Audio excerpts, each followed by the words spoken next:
Professional dashboard कसरी open गर्ने भन्ने बारेमा जानकारी दिन गइरहेको छु।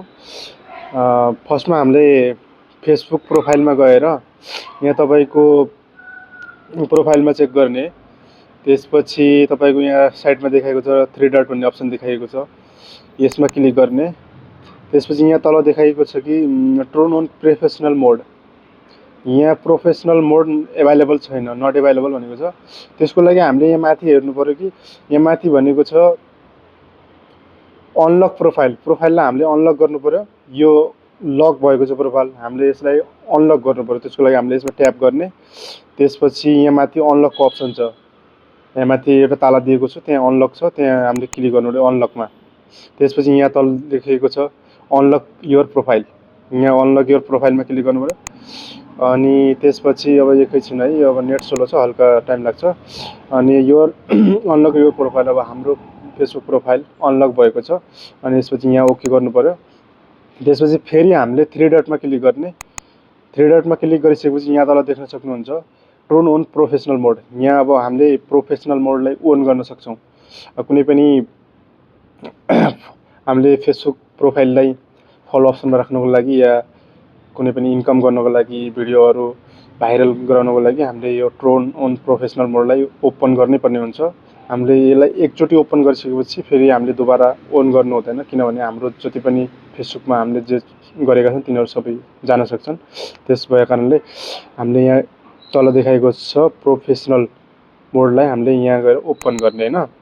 त्यसपछि भनेको छ यहाँ टर्न अन प्रोफेसनल मोड। अनि यहाँ तल टर्न अन प्रोफेसनल मोडमा गएर हामीले यसलाई क्लिक गर्ने। त्यसपछि अर्को आउँछ वेलकम टु प्रोफेसनल मोड। तपाईको प्रोफेसनल मोड लगभग हुने उसमा छ। अब नेक्स्ट स्टेपमा हामीले क्लिक गर्ने। त्यसपछि हामीले फेरि नेक्स्ट स्टेप क्लिक गर्ने। त्यसपछि यहाँ देखाएको छ फेसबुकलाई मेन चीज भनेको हामीलाई चाहिने भनेको यो फिचर हो। हामीले यसलाई पब्लिकमा सजेस्ट गर्ने कि फ्रेन्डहरूलाई सजेस्ट गर्ने कि कस्टममा सजेस्ट गर्ने हैन। पब्लिक भने सबैलाई जान्छ, फ्रेन्ड भनेर चाहिँ आफ्नो जति पनि फ्रेन्डहरू मात्र छ तिनीहरूलाई मात्र देखाउँछ। त्यसो भएको कारणले हामीले यहाँनिर पब्लिकलाई सिलेक्ट गर्ने। अनि त्यसपछि फेरि नेक्स्ट गर्ने। अनि यहाँनिर देखाएको छ अब हामीले यसलाई use public different audience setting. अब यसलाई हामीले पछि गर्दा पनि हुन्छ। अब सबै कुराहरू लगभग भएको छ। यहाँ माथि पब्लिकै छ, who can comment on your public post, comment यहाँनिर पनि पब्लिकै छ।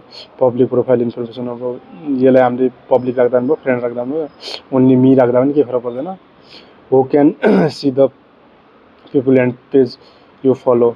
अब पब्लिक यसमा त अब पब्लिकले नै फलो गर्ने हो। त्यसपछि हामीले यहाँ तल फेरि कन्फर्म गर्ने हैन।